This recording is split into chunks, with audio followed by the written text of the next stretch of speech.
It's Feature Friday, and we have two HBCU students who founded their own sports marketing agency, Raw Sports Marketing. Oh, yeah, it's Locked on HBCU. Play my music. You are Locked on HBCU, your daily podcast covering HBCU sports. Part of the Locked On Podcast Network, your team every day.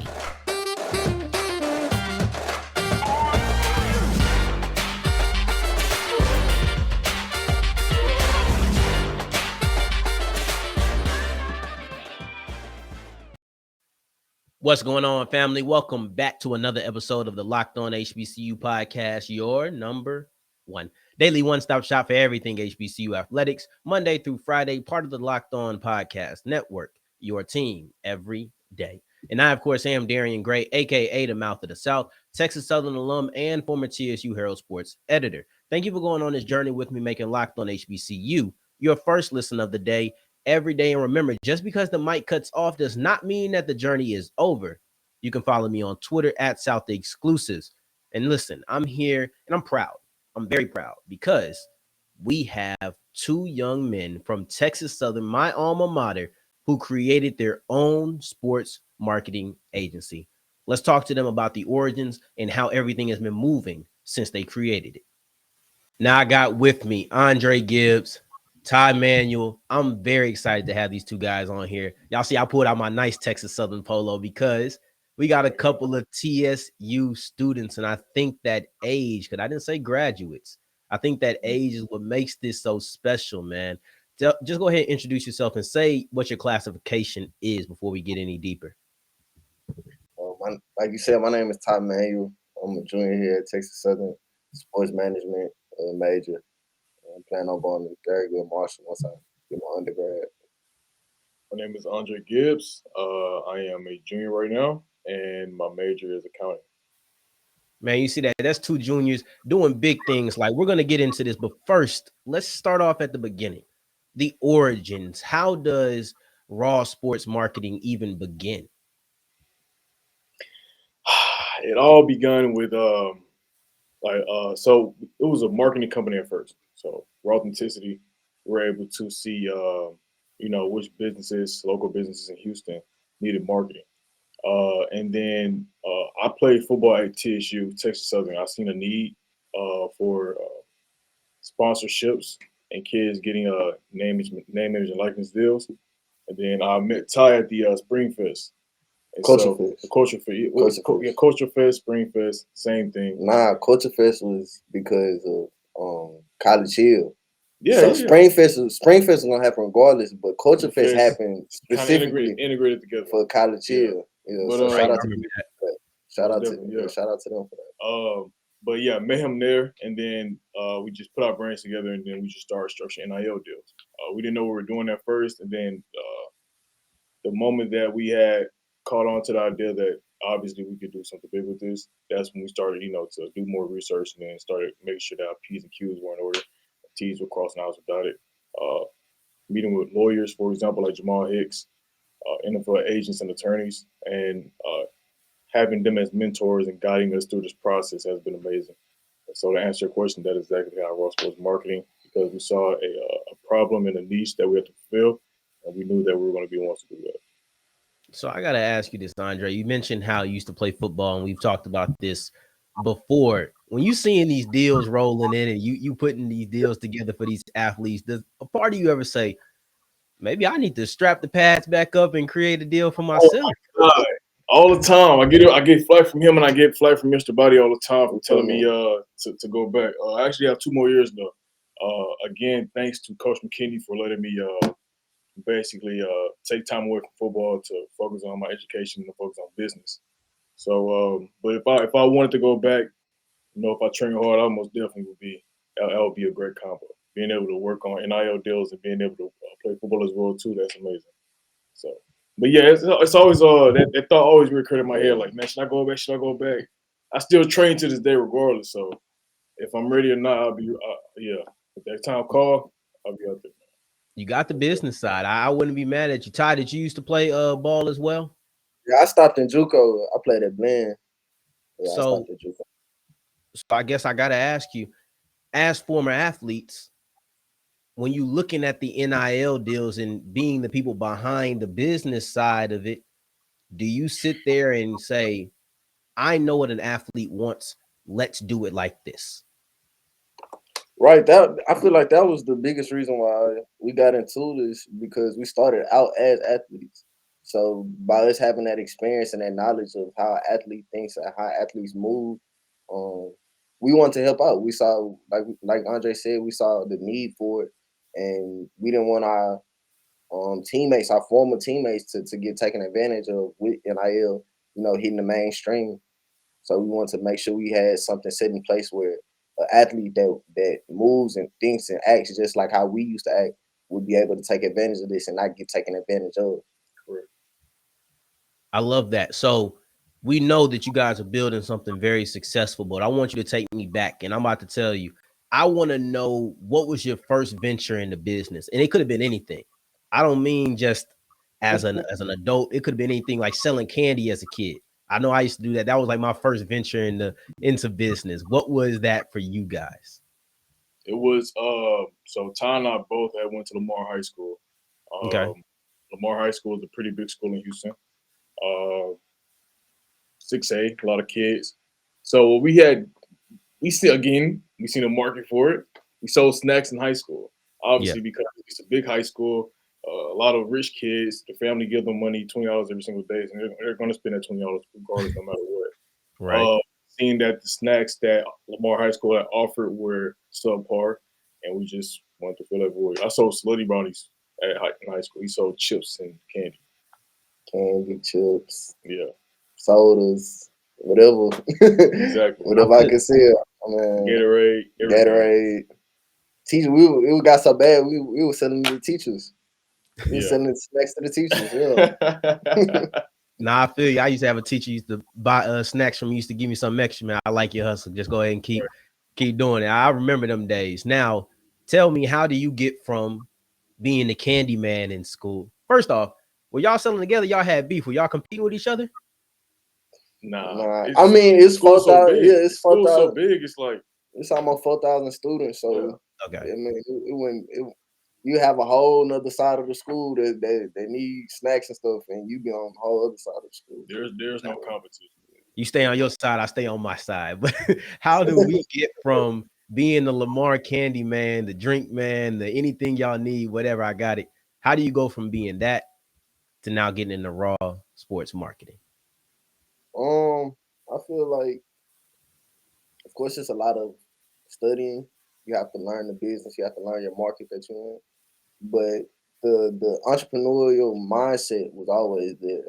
Us always wanted to work for ourselves and not have to take orders or work for anybody else. That played a big factor in it. So I feel like the entrepreneurship was already there. We just had to incorporate, what actual industry we want to get into and dominate that industry and learn how to maneuver through that industry. And that's really about it. It really starts with your mindset.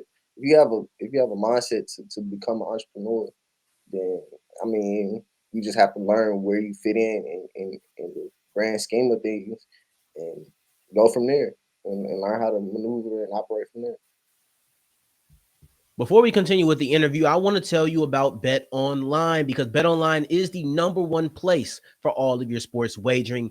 Football season is here. We had preseason action last night, and y'all know I'm over the moon when it comes to actually being able to watch football. Now it's time to put some money down on it. If you want to bet anything over it, whether it's how many games your team's going to win, whether your team is going to win on a week-by-week basis, because we talk about the full season, but also once the season gets going, you can also put some money down on each game. BetOnline has the best odds of anywhere you can find. If you want to do MLB, NBA, NHL, they are all there, esports and combat sports. BetOnline is the most versatile because they have everything covered that you can imagine. In addition to that, they are also the fastest and easiest way to wager on all of your favorite sports. BetOnline, where the game starts. As we keep on rolling on today's episode of Locked on HBCU, thank you for making us your first listen of the day. every day. In today's episode is brought to you by BetOnline, who has you covered with more odds, props, and lines than ever before. BetOnline, where the game starts. I have Andre and Ty still with me as we continue talking about the progression and what kind of clients they get at Raw Sports Marketing. Business is a wide field. I can name 5 different parts of business, and I still wouldn't be close to listing all of the things that you can get into there. But why sports marketing? Of everything else, why is this the thing that you guys landed on? That's his major. His major sports marketing. I actually I have a marketing firm. Uh, so we're able to kind of put those together and they can coincide into one entity, and that's World Sports Marketing. Being able to not only help out the student athletes and structure NIL deals, but also being able to be a service to a business for them to capitalize off using the student athlete on their platform or vice versa. So that's what a lot of people tend to kind of negate, is that you have to also not only get the student athlete paid, but you need to help the business to see results of their sponsorship as well too. Right. And I feel like, to get back to your question on how do we come up with Raw Sports Marketing, I feel like too, like you said, we both started out as athletes. So just being an athlete and understanding the business of football, business of basketball, business of sports, period, it's a whole nother side of it than just actually playing the game. Playing the game is just, the start. And you have a whole entire industry on the opposite side that actually is participating indirectly into the game. Would that be coaches, general managers, owners, administration, compliance, athletic directors. So it's a whole other side to sports other than the actual participating, you know, in the actual event itself. It's a whole business outside of that. And once I started looking towards that, that's what really pushed me or motivated me to actually want to get into the industry, because I always wanted to be around sports. I always wanted to be in the game, but I knew I couldn't play forever. Even if I made it to the highest level of NFL, I still want to be inside the game or be active with the game after that. So just by me starting to look at that and understanding that aspect of it, that really helped it as well. That really helped us making this decision as well. So now that you have been on that other side that you're speaking about, how have your eyes been open to that? Because you've been the athlete, for pretty much the majority of your life, you've been the athlete, but now you're on that business side, that other side that you were just referencing. What's the difference? Um, the difference I would say is um, it's a lot of I don't want to say, I don't want to be negative about it, but it's a lot of things that the athletes are not taking advantage of, that the business side is, and it's not on the athletes. It's not the athletes' fault because they don't know about it. It's not the athlete's fault at all. It's people like us and the agents and people that surround those athletes to actually open their eyes to marketing, to their value as an actual player and as a human being. Outside of that, you know, I feel like athletes they box themselves in a lot, and because they box themselves, they don't do it on purpose, but because they're so embedded into their sport and into their craft that they are kind of sheltered. That's all they really think about. That's all they are worried about, is because they want to be the best at that. So, and because that's happening with the athletes, the business takes advantage of that. They it's we can go deep into like all of just all of the actual issues going on, but it's a lot of things that I feel like the athletes need to wake up to and understand their value as well, and um and correct that. I feel like that's what we're trying to do as well. Just here to give you the raw side of it. Yeah, the real raw. So, you said something about them being human beings, right? And clearly they are, but sometimes, in media, it's not treated as such, right? They're not treated as human beings. But when looking at the NIL deals, how personalized are these deals? How much are you looking and saying, okay, Andrew Body likes this, so we're going to make sure he gets a deal like that? Or is it just, we need to go ahead and get Andrew Body a deal, let's go ahead and pair him up with this team or this company? What's that So, like? and it's intricate. It's intricate. you have to think about it, and it's very delicate because it's marketing. It's also image and PR as well too for the company. Right. So you have to think about does an athlete fit the needs and criteria of this company in this campaign? So it's not just about here's an athlete. Let's throw you an athlete. You do whatever you need to do with that. Right now, we're basically partnering with the business and having to structure NIL deals and campaigns that align with both the business and the athlete, like how people view them per se. Again, in public relations too. So let's say if um, Andrew, for example, Andrew has hair, so he has like braids, and he wants to partner with a hair rep company. That would be great because it matches with him as well too. So it's all about just knowing the need and wants of the athlete and needs and wants of the company and lining those up together to actually structure an NIL deal in the campaign. Right. So in short, we every deal has to be Every single last every one. deal has to be personalized between the business and the athlete. We not just inputting because of the check or because of status. No, we're gonna make sure this deal represents the business and also the athlete in the best possible way. I'm with it. So we talked about Bodies, one of your big, more high profile clients, but it's more football players and it's a volleyball player, right? Or it's soccer, and then also a Soccer, basketball player. Is it soccer? basketball, women's soccer, women's basketball. We're working on signing a volleyball athlete right now. We have two track and field Mhm. on the way. Two track and field athletes on the way. So I mean, we're So getting real diverse with the sports. yeah, so when I'm looking at them, right, I see it's majorly football, but then you have a couple of things, and it sounds like you're trying to expand even there within the sports realm. But what about distance, right? I know you have somebody at Sam Houston, but for the most part, you're in the Houston area. Is this something that at the moment you're looking to grow outside of the city, or are we just trying to get a bunch of people in Houston and then see what happens a little bit down the line? We need people in Houston. So the thing is, we'll be able to get more people down the line, but after we captivate and lock down our city, then we'll be able Right. to switch out further. I see a lot of agencies they'll want to get kids in California and Texas and stuff like that, but you also have to think about it at the end of the day. If you're an agent and you're located in New York per se, right? And you have an athlete that's located in Texas, how are you going to captivate that audience and that target and that market down here and when you're all the way in New York? So we want people to facilitate and structure deals while we're not in the States. And in order to do that is to make sure that we create a structure and create a foundation and plan around that in Houston, and then we can stretch out further to other cities and things like that in that nation because we have a blueprint per se. And I feel like other people they're not focusing on that. They're just focusing on just getting deals. But let's say you do a deal as an agent, right? Or as an agency, and all of a sudden, um, the numbers aren't great for the business.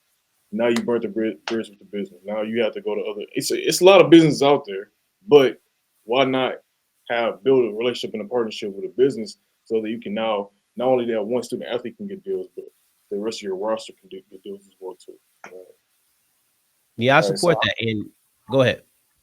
no, I was just saying we really started with like I said, we really started this because we want to help the guys that we were forming teammates with that are still playing college. So of course we have guys that go to Sam, guys that go to North Texas, but a lot of these guys are originally from Houston. So they still have a base of fan base, of support down here in Houston as well. So even if they playing at Missouri or University of Texas, they still have a base here in Houston as well, a following here in Houston. So um, Yeah, and Houston is a huge city. If you right, wanted to just stay in Houston, there is a lot of opportunities that can be made in Houston. So I completely support that. We're wrapping up today's episode of Locked on HBCU, discussing the future of NIL deals and how this has changed the college landscape over the last year. Now, I wanted to ask you, what is the future of NILs? This is still relatively new. What is the future of NILs in your mind? it's the future. Whether you like it or not, it's a new marketing scheme. Marketing should be every business's biggest budget as far as um, like I say this all the time. You can have the best donut, the best product in the world, but if nobody knows where to find that product or where to get that product, it's pointless. So that's where marketing plays the biggest factor at. is getting exposure and expanding your brand. And with NIL, this is just a new tool and a very useful and valuable tool to use because it's colleges in every market. It's colleges and college students in every market. So to sum all of that down, it's about the boom, baby. It's about yeah, the boom. it's about to take off. Just give it some time. Give it some time. A lot of businesses, around 77%, the survey that we had done, out of 317 businesses that we surveyed, 77% of like local business owners are setting aside budgets for NIL. So, and that says a lot when it comes, and it's local businesses. Like you have to now factor in nationally known business and globally known businesses as well too. Well, So, I mean, most major businesses have already incorporated sports marketing into their marketing, right. which would be a professional athlete. You see commercials with Aaron Rodgers. Soccer. Yeah, you see all type of commercials using athletes, but they're on a professional level. Now, by you being able to use college athletes, you now narrow that broadness down that market to a direct audience. Colleges. Now you have a college audience of college. You have somebody that's impactful on the campus. It has impact through alumni, has impact through fans, and so that's something that's very pivotal and important to help market a business, having a direct audience to target. And y'all are both juniors, so you were in school for I think a year, maybe two, before NILs became a thing. See, I was out, so I don't know. But from a collegiate standpoint, or being in college, I should say, what are some of the things that you've seen that have changed since NILs have been around? Oh my god. Well, at first, I started a company, fashion line. I wasn't able to sell clothes, like due to the fact that I had my name in it. So and that was terrible. But like now, seeing that student athletes are able to partner with third parties and vendors and things like that to now launch their lines, launch their websites, that's amazing because they're able to now uh, instead of auntie giving them $30 here, $30, they can go buy a shirt and support them as well too while receiving a product. And that's amazing. And also it teaches the student athlete about business, about managing your money, about LLCs, about trademarks, about legal jargon you have to learn. So it's like that's something that a lot of kids a year prior to this didn't know anything about, and now that it's kind of like how when it's kind of like when a new president comes into office per se, and all of a sudden everybody wants to be politically woke. Now it's like this. Now everyone is like business savvy. Everyone knows about tech. Everyone knows about finances. Everyone knows about NIL. Like, but again, for the student athletes, if anyone listening, please filter through the nonsense and make sure that you know exactly what you want to get yourself into before you sign any contract.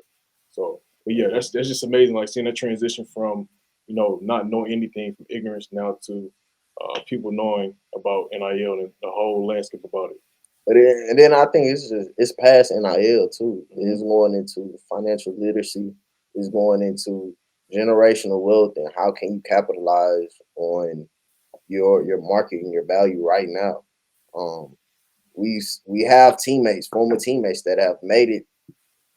Like I said, I'm just speaking on the guys that we know.